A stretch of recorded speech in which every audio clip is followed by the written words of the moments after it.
άκουσες αυτό? Κάποιος σε μαμούλησε. Μήπως είναι ο μαλάκας ο κλέφτης? Πω, τι σκατά, φασελάκι έφαγε πρωινιάτικα. Ναι, πράγματι, ξεκολλιάστηκε ο Καριόλης. Αν δεις το δρομήλο, δώστε το χαρτί για κολόχαρτο.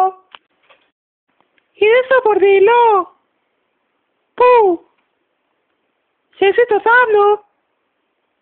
Δεν το βλέπω. Το μυρίζω όμως. Πού είναι? Σκουπίζεται στον άλλο θάμνο. Έρχεται για να μας φέρει. Θέλω τη βοήθειά σου να διώξουμε το βρωμιάρι. Πρέπει να πεις μη χέζεις κλέφτη. Πάμε να το γαμίσουμε. Θέλω μη χέζεις κλέφτη. Μη χέζεις κλέφτη. Μη χέζεις κλέφτη. Ωραία, που με βιάσανε.